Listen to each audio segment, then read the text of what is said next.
So magandang araw sa inyo mga ka-otits. Yung vlog na to, para to sa first impression and review ng Moto Tent ni Lone Rider. So let's go!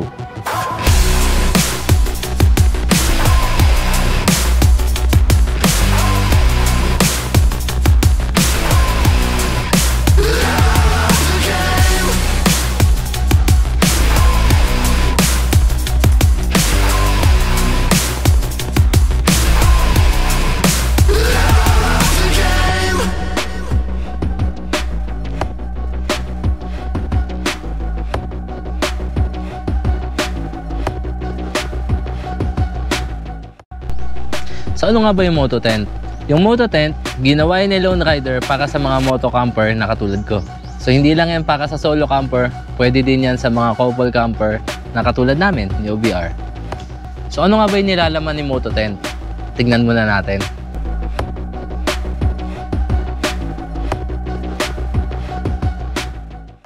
So pag-usapan naman natin mga ka-otits kung paano natin i-set up itong Moto Tent at tignan na rin natin kung ano yung mga nilalaman na itong bag na to. So let's go!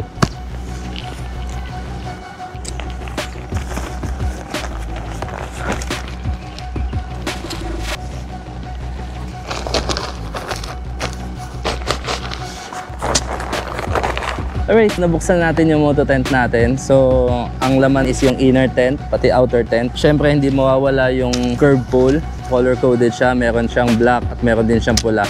So, explain natin mamaya at malalaman nyo kung para saan yung color coding niya, no?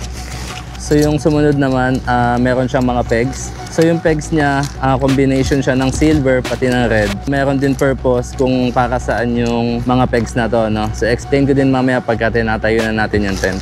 So yung sumunod naman, meron siyang repair kit. In case na magkakaroon ng damage or mga butas, yung tent nyo is madali lang siyang tapalan or i-repair kasi meron na siyang kasama na repair kit. At yung pinakahuli naman, meron na siyang kasamang ground sheet. Meron din something sa loob nito which is makikita nyo rin mamaya pag nilatag na natin to. So ngayon, i-set up na muna natin at tara, samahan nyo muna ako.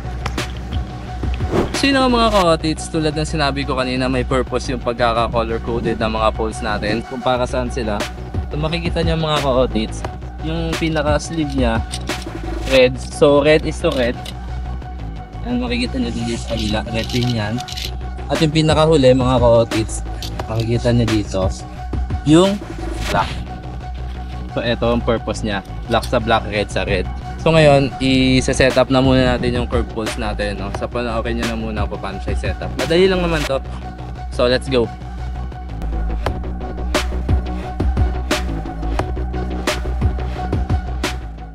Kapag nakabit nyo na yung pole, papasok nyo lang siya sa sleeve dito. Halika kayo, papakita ko sa inyo.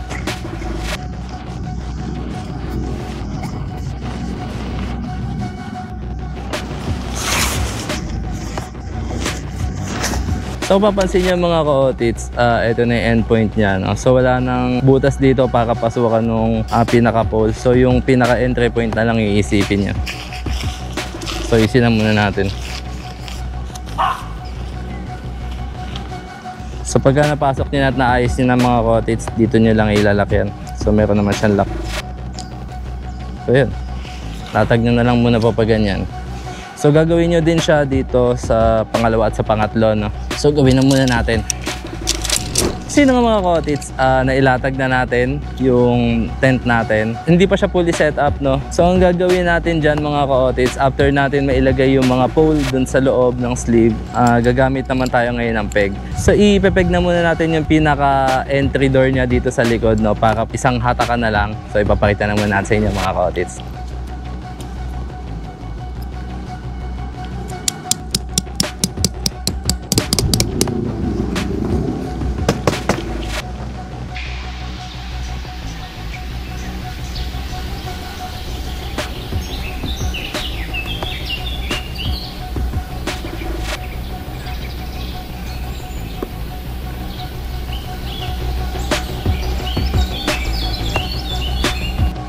Sino ang mga ka-otits, naitayo na natin kung makikita nyo naman, no? So yung sinasabi ko kanina, yung hawak ko ngayon, yung Tilburn na peg, dito siya sa mga pole ikakabit. So para doon sa mga red na peg natin, dito siya sa mga gilid-gilid. So ako, since nagkaroon naman ako ng mga kakabiner na extra sa bahay, nilagyan ko na din para mas safe yung pinakakabitan niya, no?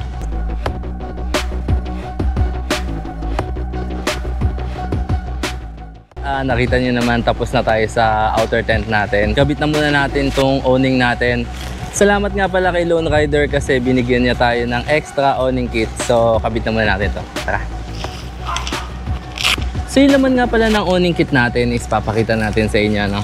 So unang-una, meron siyang kasamang pole. So ito yung pole niya. Hindi kabit lang siya, hindi siya katulad ng mga ginagamit natin na pole dati. So para siyang pole ng tent, ganun yung ano niya, itsura niya. So meron din siya sa loob na guy line pati peg, extra peg. So may dalawa siyang extra peg tapos dalawang guy line din, no? So i-set up na muna natin ito mga ka-otits. Tara. Ang setup sa kanya is kakabit nyo muna to dyan. So ayan, kakabit nyo muna to. And then yung pinaka pole niya isusok-sok nyo na nandito sa ano, sa pinaka butas. Pasensya na mga ka-otits, medyo malakas lang yung hangin dito ah. So pagka na ipasok nyo na yung pole, pwede nyo na siyang ipeg. Kita nyo dyan.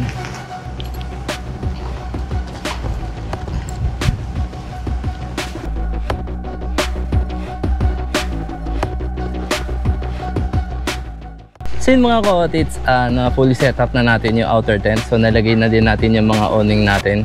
So ayan, pakita natin. So ayan, nakabit na natin yung awning natin. Okay, so wala na tayong iisipin ngayon. Ang gagawin na lang natin ngayon mga ka-otits ay ilalagay na natin yung ground sheet natin. So yung ground sheet natin, printed yan ng SOS. So itong SOS na to, may purpose din to. So magagamit nyo to in case na may emergency kayo. Pwedeng makita ng mga nasa taas or nasa malayo, no? Ayun, magandang purpose to, pang emergency talaga. So ngayon ikakabit na muna natin. Explain ko lang muna mga ka-otits kasi yung pinaka-hook niya, mapapansin nyo may mga kulay-kulay din yan. Meron siyang pula, meron din siyang itim. So color-coded din yung pagkakabitan niya ng mga hook.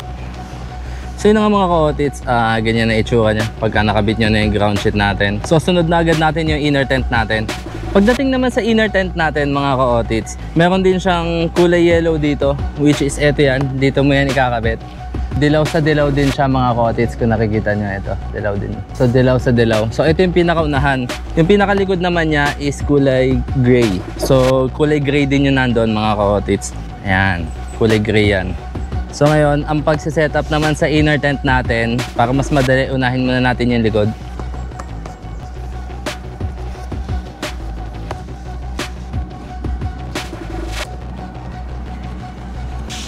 Nakita niyo naman kung paano natin i-setup yung moto tent natin ngayon. Punta naman tayo sa mga extra features niya. So let's go!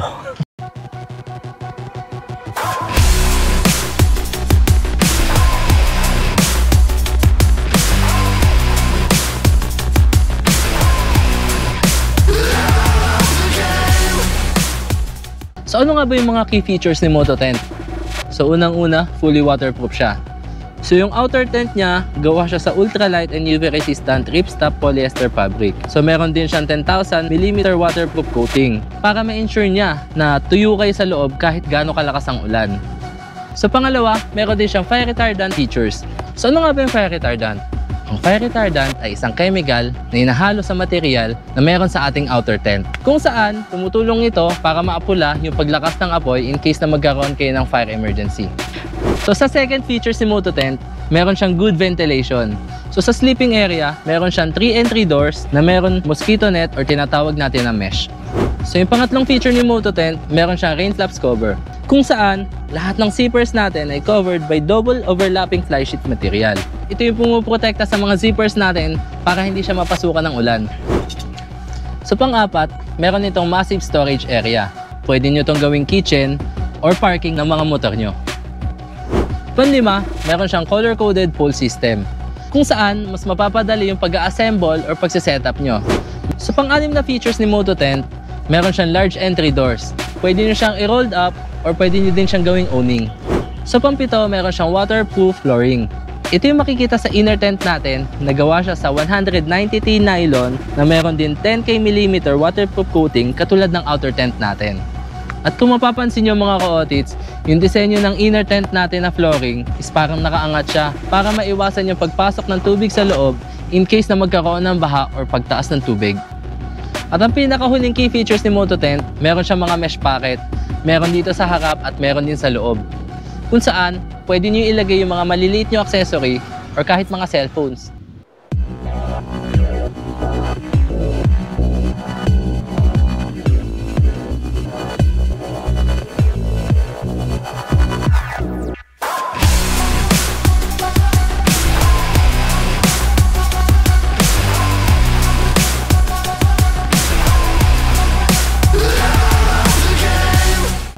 So pumasok naman tayo sa product dimension sa Moto Tent natin. Dito natin pag-uusapan yung sukat at bigat ng Moto Tent.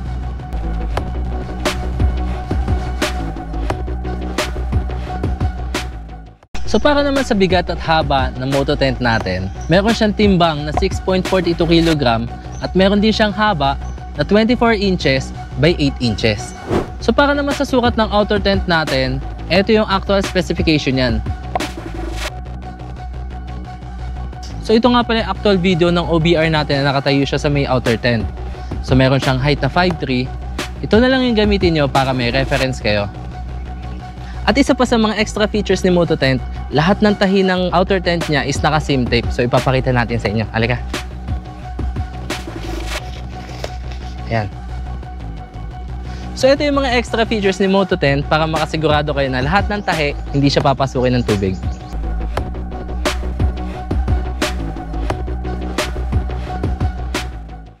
So, hello mga ka-otits! Ako naman ang magre-review about sa inner tent. And bago ang lahat, may napansin pa kami sa another picture ng Moto Tent ni Lone Rider. Ito yung guideline kung saan may sarili siyang pocket. Ayan. Diba ang galing? Ang organized ng pagkakadesign ng tent nila. So, about dito sa inner tent natin, once na isa-set up nyo na itong buong Moto Tent, talagang naka-assemble na itong inner tent natin. So, kami, dinasassemble pa namin to kasi nga, kailangan pa namin lagyan ng ground sheet. Kung i-assemble nyo naman ulit, hindi naman siya mahirap ibalik kasi nga, color-coded na siya. So, hindi na kayo malilito kung paano siya ibabalik. Ayan. Sa inner tent natin, mapansin nyo, may ano din siya, may dalawa siyang pocket dito sa labas. So, pwede nyo siyang lagyan ng accessories. Yan, kagaya ng aking bracelet. Dito ko na siya nilagay. Yung mga accessories ng GoPro, mga USB, extra light, ilaw. Yan. Meron din siyang 3 doors. Ito yung una. Pangalawa. Tapos yung pangatlo is yung nasa likod. Para naman sa ating mga entry doors, meron siyang 2 zipper. Yung isa is inner zipper para sa mosquito net or mesh for ventilation na din. Yung pangalawang zipper natin, ito yung privacy.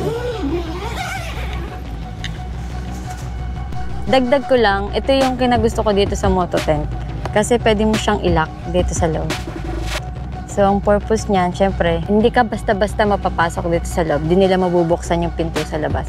So, lalo sa gabi, pag matutulog na kayo, mayroon kang peace of mind kasi alam mong safe ka dito. Yun. Isa pa sa mga feature niya mga ka-otits, dito sa loob, meron siyang mga mesh pocket, no? Bukod dito sa may gitna, meron siyang mesh pocket dito. Pati dito. Meron din siya sa bawat corners, no? Ayun, makikita niyo. So, ayan, meron din yan dyan. Alright, so kitang-kita nyo naman kung gaano kalawak yung sleeping area natin. So, tatry kong humiga para makita nyo kung gaano kalawak at gaano kahaba to. No? So, papakita lang natin. Ihiga tayo ngayon mga ka-otits. Yan. Pansin nyo. Itataas ko pa yung kamay ko tapos yung paa ko hindi sagadan doon sa baba. Tapos, pagdating naman sa lapad, kita nyo yung lapad oh. Nakabuka pa yung kamay ko. So kung tutuusin mga ka-otits, pwede dito ang 3 tao. So kami ni OBR, 2 lang naman kami. Napakaluwag dito, no? So pwede pa kami maglagay ng iba't ibang gamit sa loob. So goods to mga ka-otits.